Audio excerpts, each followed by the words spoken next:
Okay, so on a lot of the retro forums I'm on lately, there's been a lot of talk of the Compaq Deskpro, and I love Compaq Deskpros, so I wanted to show you mine. Here is my Compaq Deskpro 6000, and as far as the specs are concerned, you can see them on the card there, as well as some games that we like to play on this machine for our retro gaming parties that we have periodically. And to the left here, we can see a monitor for the system. No, this monitor is not period correct. However, trying to find a Compaq monitor for this system has been a bit of a challenge. So anyway, we're going to have this resting on top of my Gateway 2000 for the time being so that we have easy access to the Deskpro. And as you can see, it just makes a part of the setup that I have here. Okay, so let's get to it. I'm going to power it on. So first thing that we're going to see as we power on this machine is a memory display as well as the model number. And the way that these systems are set up is traditionally, you can press the F10 key and go into the BIOS ROM setup, if you will, and it's stored on a partition on disk. However, since I'm using a special boot manager, pressing F10 will do nothing for us here, and it will not take us into setup. But fear not, I've added the partition to the boot manager menu. So I happen to use bootedng as my boot manager. And from there we can go into F10 setup. Okay, so here we go. Compaq Utilities allows us to test and diagnose our computer. We're going to go into computer setup up top here. And we're going to see a lovely interface that is very reminiscent, and I believe actually is, Windows 3.0 or 3.1, which is actually, I always thought was kind of cool back in the day. And there you can see the specs again, Super VGA, 200 megahertz Pentium, the system ROM date, things along those lines. And looking at this, I think there's a newer system ROM out. I should really update. I did have to update the system ROM to support my 40 gigabyte hard drive that I have in here. Also of note, I have a PD CD drive in here, which actually the 8-bit guy recently did a video on different media types, and PD CD is kind of a little distinct different media type that's available. The original CD-ROM drives that came in these machines were slot-based and at 100% failure rate. 100% failure rate. Some other things that are neat about this system: it has an ESS 1868 plug-and-play audio drive, and it also has what they call Compact Business Audio. So there's an internal speaker that will actually play audio. So I don't have any sort of external speakers hooked up to the system. The integrated Netflix 3 Ethernet controller is amongst the worst Ethernet controllers I've ever seen. They are always slow and terrible, but that's just the way that it is. Pentium-based Deskpro 6000s, I believe, came with this Matrox MGA card, and that's what this one has as well. So there's that, and you can see some other specifications as well. All right, so let's exit this lovely Windows 3.1 looking program. And oh no, it looks like the system is locked up. So that's not a good sign. To be honest, it has been having some issues lately, so we're just going to do a hard power cycle here and hope for the best. All right.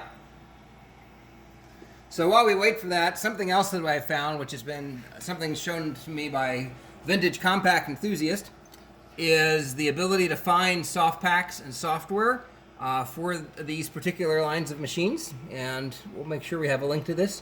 But basically, by way of the Wayback Machine, you can go and find old ROM packs for your Compaq systems, be it a Deskpro, be it an Armada laptop, an LT laptop, which I also love and have 6 of, or what have you. So here we can go in here, and if we wanted to find something for a Deskpro, we can choose it. This happens to be a Deskpro 6000 as noted, so we can go in there, and we can actually pick it in. Let's see here. I don't think I have it quite right, but anyway, you get the idea. So if there's, oh, here we go. Yeah, I think we go. Well, anyway, maybe these are delineated a little differently than I think. Here we go. Deskpro 6000. I chose the original Deskpro, my bad. And then you can find information about it. This happens to be a 5200.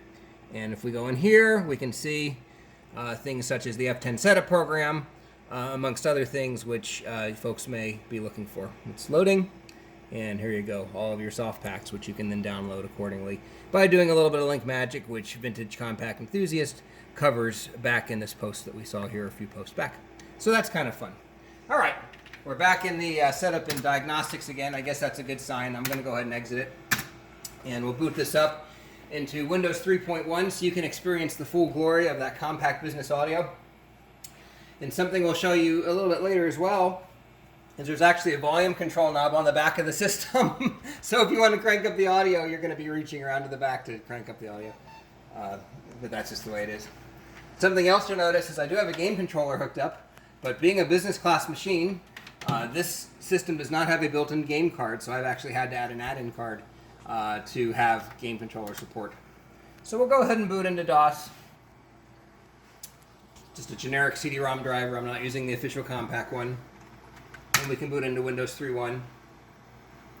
And it'll take a minute as that lovely Netflix adapter works to gain access, which I think I've already talked about in this video, how it's the most atrocious of Ethernet cards, which for a business-grade machine in a period where Windows NT 4.0 was king, it's really surprising that they were using such crummy network connectivity, but that's just the way it is.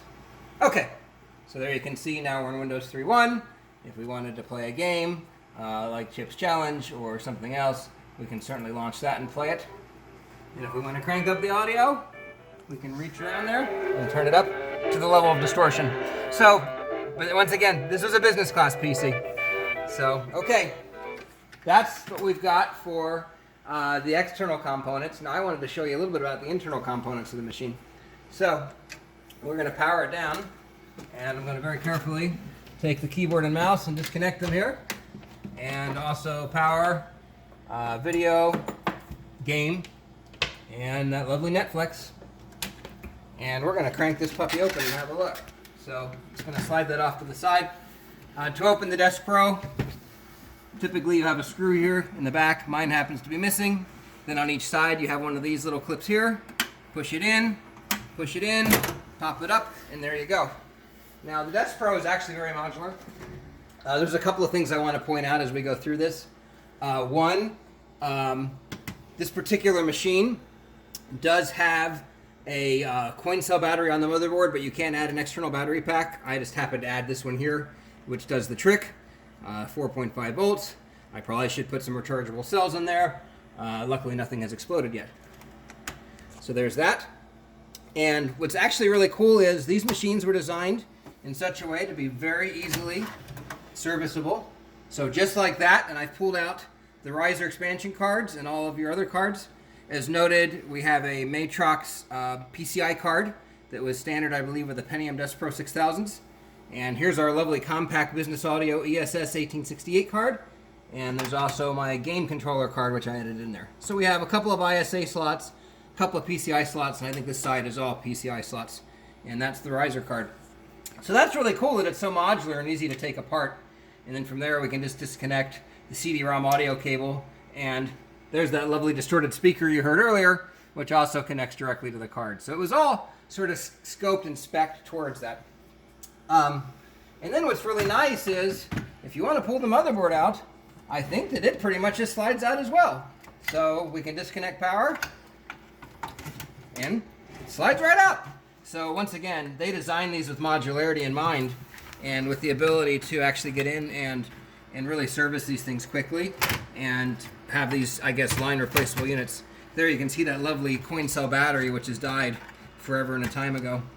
Now, something else I really like about the motherboards on these is the heatsink for the CPU. I always thought that was kind of cool. You can see here I've got this pretty much populated with memory, and beyond that, not much more exciting to see than just your standard run-of-the-mill motherboard. Of course, it's Compaq branded. Compaq system board. And much like every Compaq, I'm sure it has a spare part number replacement on it somewhere. So that's that. To get to the front drives, not particularly difficult, and in my opinion, not as easy as everything else that we've done. To do that, we have to pop off this faceplate, which another area where we have 100% failure rate, I think, is in this clip over here. I've put it back together with some lovely green duct tape that I have. But popping a couple of clips and pulling that out, you can see there we've got the front panel.